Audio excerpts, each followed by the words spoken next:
Heart beat scan ఒక్క second లోనే world class 640 slide CT scan ఇప్పుడు మీ విస్టా ఇమేజింగ్ బంజారా హిల్స్ లో. ఇది కేసీఆర్ యొక్క ఆలోచన తీరు.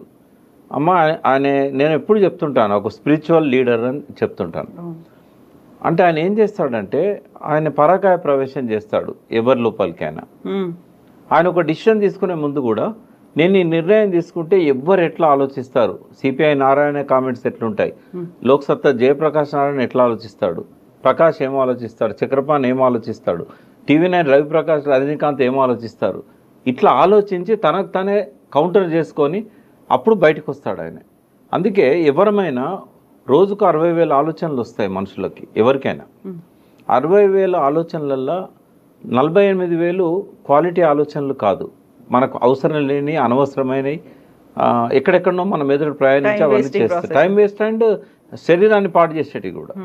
మనకు అవసరం లేని ప్రొడక్టివ్ ఆలోచనలు మాత్రం ఓన్లీ 12,000. అయితే ఆ 12,000 ఆలోచనలు మనల్ని ఏకాగ్రత లేకుండా చేస్తాయి.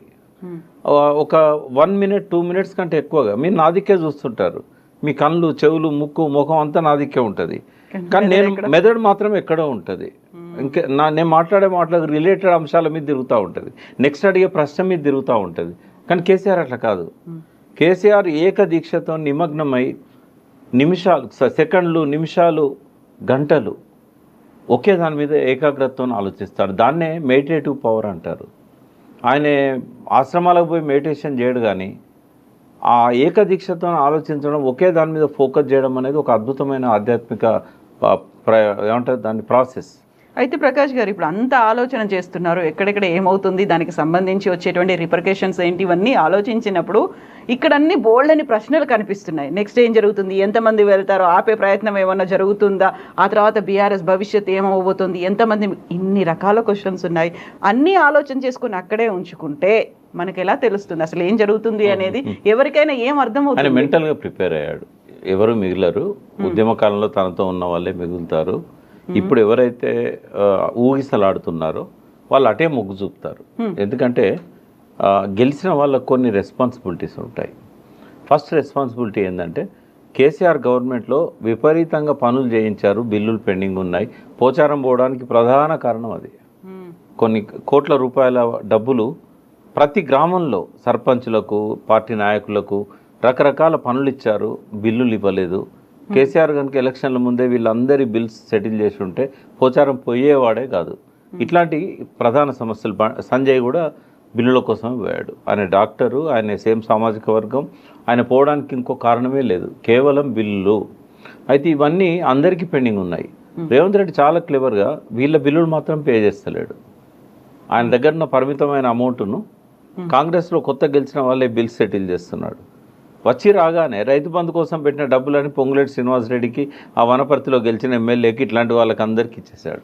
అవి రైతు బంధు డబ్బులు, అవి అందుకే లేట్ అయింది రైతు బంధు. సో అట్లా చేయడం వల్ల ఏమవుతుందంటే ప్రజలు ఒత్తిడి ఉంది వాళ్ళ మీద, మా బిల్లులు లేవమ్మా, మాకు సూసైడల్ టెండెన్సీస్ వస్తున్నాయి, మాకు ఆత్మహత్య తప్ప వేరే మార్గం లేదు. లిటరరీ పోచారం శ్రీనివాసరెడ్డి ఒక స్టేట్మెంటు, ఆయన గవర్నర్ ముఖ్యమంత్రి ఎవరికో ఒక అల్టిమేటం ఇచ్చాడు, నేను నా పిల్లలందరం వచ్చి ధర్నా చేస్తాము మాకు బిల్లులు ఇవ్వకపోతే అనే స్టేట్మెంట్ వచ్చింది పోచారం అంతకు ముందు, జాయిన్ కావడానికంటే ముందు. అంటే ఈ స్థాయిలో హరాస్మెంట్ ఉన్నప్పుడు తప్పకుండా వెళ్తారు కదా, ఎవరు అవుతారు? నేను మళ్ళీ చెప్తున్నాను, ఉద్యమ కాలంలో కేసీఆర్తో ఉన్న వాళ్ళు గెలిచిన ఎమ్మెల్యేలు తప్ప ఎవ్వరూ ఉండరనే సంగతి అందరికంటే ఎక్కువగా కేసీఆర్కు తెలుసు. కాబట్టి ఇవాళ 6 పోవచ్చు, రేపు 10 మంది పోవచ్చు, లాస్ట్కు టీఆర్ఎస్ ఎల్పీ విలీనం చేయడం అనేది రేవంత్ రెడ్డి లక్ష్యం. ఆ లక్ష్యాన్ని చేరుకునేదాకా ఆయన ఆరాధన చేస్తూనే ఉంటాడు ఈ ఎమ్మెల్యేలను. మీ ఊరికి మా ఊరు ఎంత దూరం, మా ఊరికి మీ ఊరు అంతే దూరం. కేసీఆర్ ఏం చేసిండో అదే రిపీటెడ్ యాక్షన్ ఇప్పుడు రేవంత్ రెడ్డి చేస్తున్నాడు. దీనివల్ల కేసీఆర్కి ఏం ఫలితం దక్కిందో రేపు రేవంత్ రెడ్డి కూడా అదే ఫలితం దక్కుతుంది. ఆయన కూడా తట్టబుట్ట సర్దుకొని ఫామ్ హౌస్కి వెళ్ళిపోవాల్సింది. దానికి కొంచెం టైం ఉంది కదా, ఇంకా 5 ఏళ్ల కాలం అయితే 5 ఏళ్ళు కూడా ఉంటుందని ఎందుకు అనుకోవాలి? ఇప్పుడు తన టీము తను తయారు చేసుకుంటున్నాడు. ఏమైందమ్మా, 63 మందిలో ఆయనతో ఉన్నది హార్డ్లీ 30 నుంచి 35 మంది. అది కూడా ఆయన కొత్తగా టికెట్లు ఇచ్చి గెలిపించుకున్న వాళ్ళు కొందరు. ఈ 30 నుంచి 35తోనే ఆయన గవర్నమెంట్ కాపాడుకోలేడు. ఒక పెద్ద ఏమంటారు కల్లోలం ఇవాళ జరుగుతూ ఉంది కాంగ్రెస్లో, రాష్ట్ర కాంగ్రెస్ పార్టీలో. ఒక సముద్రంలో కదా సునామీ వచ్చే ముందు కల్లోల జలాలు ఎట్లుంటాయో ఆ సునామీ రాకముందు ఉన్న పరిస్థితే ఇవాళ వీళ్ళ పార్టీలో ఉంది. కాబట్టి ఇవాళ Ponguleti Srinivasa Reddy first threat, Uttam Kumar Reddy second threat, బట్టి థర్డ్ థ్రెట్. అక్కడనేమో అనుమానాలు మొదలైనాయి రేవంత్ రెడ్డి మీద. ఎట్లా గెలుస్తారు? బీజేపీ 8 సీట్లు ఎట్లా గెలిచింది?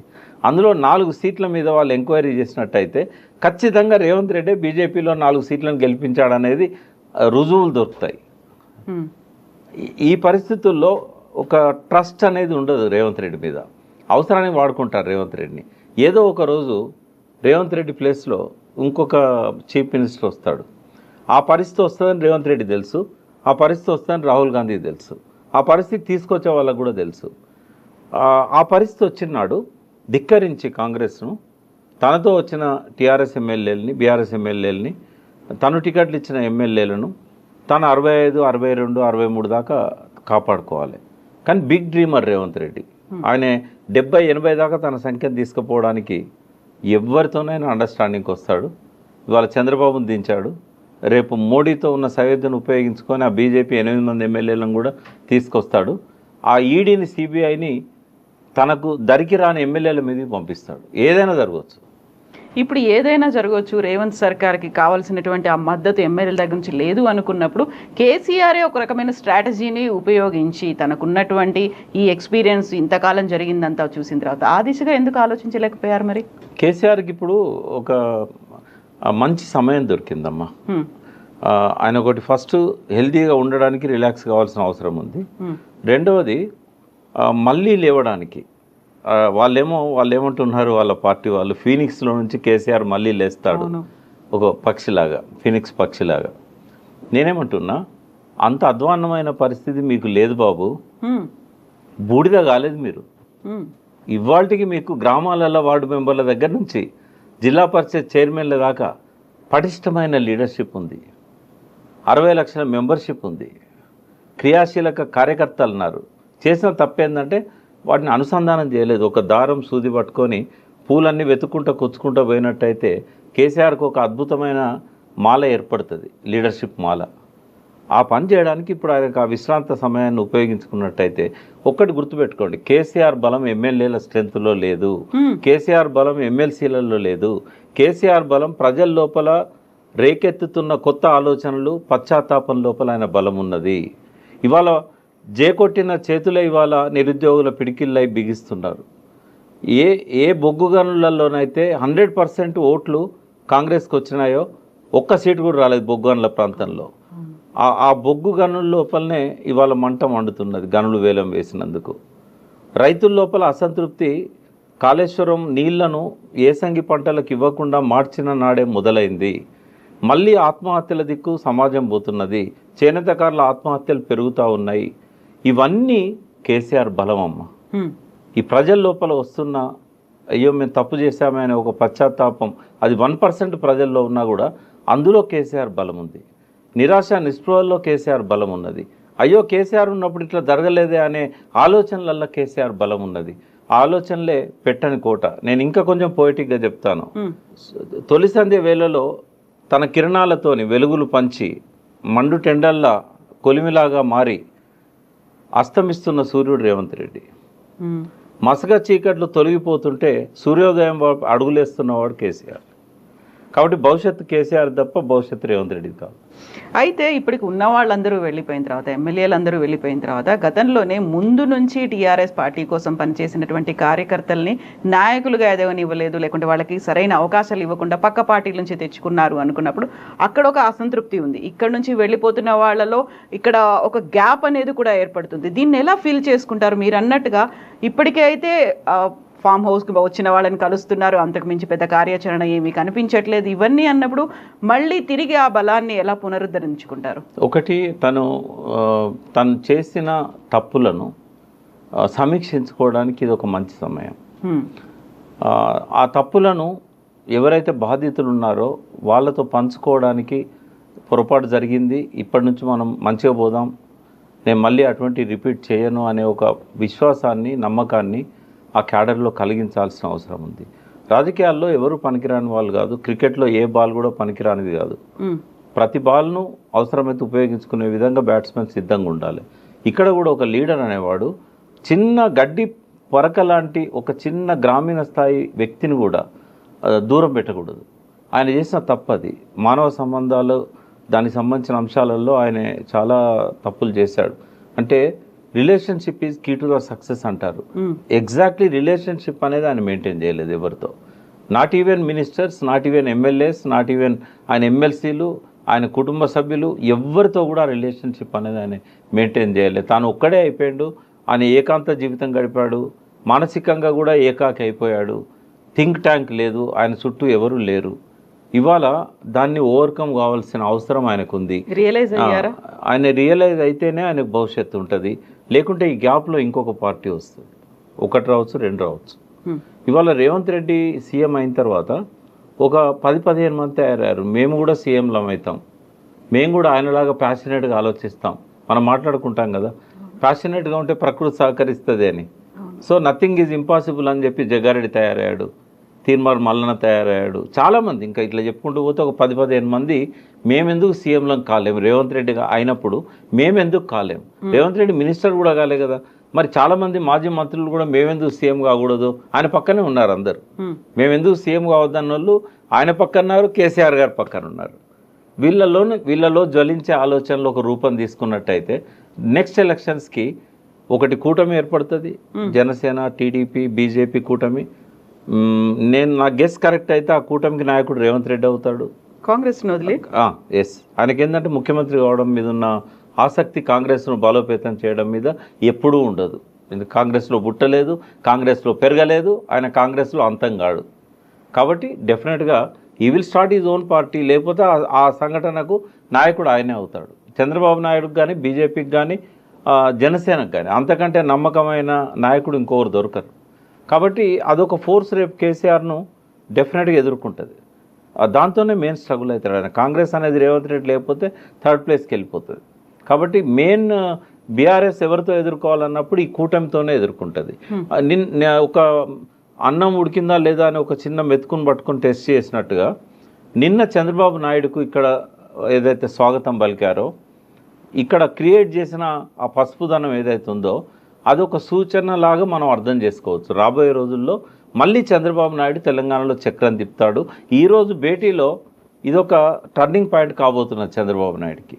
సో ఇవన్నీ ఇంత వేగంగా రాజకీయ పరిణామాలు మారుతూ ఉన్నాయి, లేకుంటే మీరు చెప్పినట్టుగా సరికొత్త పార్టీలు లేకపోతే సరికొత్తగా కూటములు, సరికొత్త లీడర్లు బయటికి ఎమర్జ్ అయి రాబోతున్నారు అనుకున్నప్పుడు ఇప్పుడు కేసీఆర్ చేయబోయేటువంటి రాజకీయం లేకుంటే చేసే ఆలోచన అనేది, ఒక ఎగ్జిక్యూషన్ అనేది ఎలా ఉండాలంటారు? తన నమ్మకస్తులు ఎవరు అనేది ఆయన వడబోసుకొని వాళ్ళని తన వెనుక పెట్టుకోవాలి. ఒక సైన్యాన్ని తయారు చేయాలి, ఆయన పార్టీని ప్రక్షాళన చేయాలి.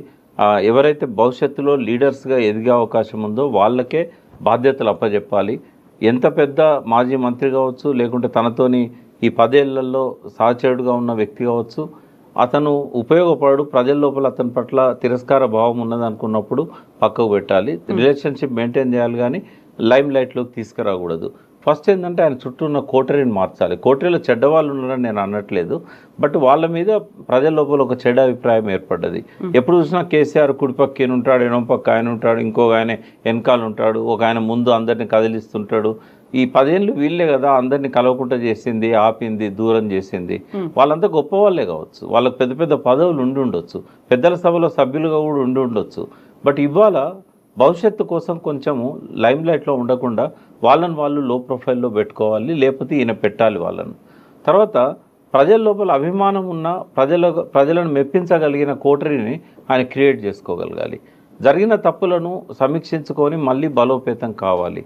ఈ అవకాశాన్ని కనుక ఆయన ఈ విశ్రాంత సమయాన్ని కనుక ఆయన దానికి ఉపయోగించుకోకపోయినట్టయితే ఎక్కువ రోజులు గడవదు, వేరే పార్టీలు చాలా వేగంగా ముందుకొస్తాయి. అప్పుడు ఈ క్యాడర్ అంతా, ఇప్పుడు ఎమ్మెల్యేలు ఎమ్మెల్సీలు పోయారు, అప్పుడు ఈ ఉద్యమకారులు మిగిలరు, క్యాడర్ కూడా మిగిలదు. ఈ ఆలోచనలన్నీ ఇప్పుడు మనం మాట్లాడుకున్న ఈ అంశాలన్నీ కూడా అబ్జర్వ్ చేస్తున్నారు, చూస్తున్నారు, ఏం జరుగుతోందో అంచనా కూడా వేస్తున్నారు. దానికి తగ్గట్టుగా ప్లాన్స్ అనేవి ఆల్రెడీ డెవలప్ చేసుకున్నారా మైండ్లో కేసీఆర్? చేసుకున్నాడు. కాబట్టే నియోజకవర్గాల వారీగా అందరినీ పిలుస్తున్నాడు తను. బట్ అక్కడ రొటీన్ స్పీచ్లో ఉంటే కనుక మళ్ళీ ఫెయిల్ అవుతాడు తను. మీడియా రిపోర్ట్ చేస్తున్న పద్ధతి చూసినట్టయితే ఎలక్షన్లలో ఉపన్యాసాలు ఎట్లా ఒక రొటీన్గా జరిగినాయో అదే పద్ధతిలో మనం మళ్ళీ అధికారంలోకి వస్తాం, ఈ ప్రభుత్వం ఎక్కువ కాలం ఉండదు, ఇవి కాదు ఆయన మాట్లాడాల్సింది. మనం ఈ తప్పులు చేశాం, మీడియా లేకున్నా కూడా ఆయన చెప్పాలి, మనం ఈ తప్పులు చేశాం, ఈ ఓటమికి నేనే నైతిక బాధ్యత వహిస్తున్నాను, మనం మళ్ళీ లేవడానికి మనకున్న అవకాశాలు ఇవి. మనమందరం ఎంత రెప్పపాటు కాలంలో 4 ఏళ్ళు గడిచిపోతాయి, ఈ ప్రభుత్వం ఉండదు అనే మాట మాట్లాడొద్దు ఆయన, అది ఆయనకు శోభనివ్వదు. ఖచ్చితంగా మనం లేస్తాం, పడి లేచే కడల తరంగంలాగా మళ్ళీ లేస్తాం, మనం శక్తిని సంతరించుకుందాం. మనకు జనంలో బలం ఉంది. మనము ఇవాళ వైఫల్యాలు ఏవైతే కాంగ్రెస్ ప్రభుత్వాన్ని ఉన్నాయో ఆ వైఫల్యాలే మనకు బలం. అతని బలహీనతనే మనం ఆయుధంగా చేసుకుందాం. మళ్ళీ మనం ప్రజల్లోకి వెళ్ళి వాళ్ళ కళ్ళు తెరిపిద్దాం. ఏదైతే అబద్ధాలను మనం కౌంటర్ చేయడంలో ఫెయిల్ అయినామో ఇప్పటి నుంచి మనం దాన్ని ఆ లోపాన్ని సవరించుకుందాం. కాళేశ్వరం నీళ్లతోని పండిన ప్రతి గింజ మన సృష్టి అనే విషయాన్ని రైతుల మెదళ్ళలోకి తీసుకెళ్ళాలి. మామూలు డెవలప్మెంట్ కాదు 10 ఏళ్లలో జరిగింది. డెఫినెట్గా కేసీఆర్ గారి తప్పులు లేవని నేను అన్నాను. ఎవరైతే కామెంట్స్ పెడతారో మన వీడియోస్ చూసి వాళ్ళకి నా మనం ఏంటంటే, నేను చాలా బ్యాలెన్స్డ్గా మాట్లాడుతున్నా. కేసీఆర్ని పోవడం కాదు, కేసీఆర్లో ఉన్న లక్షణాలను నేను చెప్తున్నాను. మీకు ఇష్టం లేనంత మాత్రాన అయితే ఈ ప్రభావంలో నుంచి మనం బయటపడాలి. ఈ కామెంట్స్ ఏవైనా పెట్టవచ్చు వాళ్ళు. బట్ నేనేమంటున్నానంటే తన బలం ఏంది అనేది తను ముందు అర్థం చేసుకొని కనుక ఈ సమావేశాలను క్యాడర్ను బలోపేతం చేయడానికి, మంచి మెరికల్ లాంటి వాళ్ళను ఎన్నుకోవడానికి, తను గ్రాస్ వాళ్ళని తనది పెట్టుకోవడానికి ఆయన కనుక ఉపయోగించుకున్నట్టయితే ఇది ప్రక్షాళనకు ఉపయోగపడతాయి ఇవన్నీ కూడా. రెండవది ఏం చేయాలంటే అభివృద్ధి జరిగిన ప్రతి దగ్గరికి పోయి ఇవి నా ముద్రలు అని చెప్పగలగాలి ఆయన. అప్పుడు ఏం చేయాలి, గతంలో ఉన్న చీకటిని కూడా వాళ్ళ ముందు పెట్టాలి.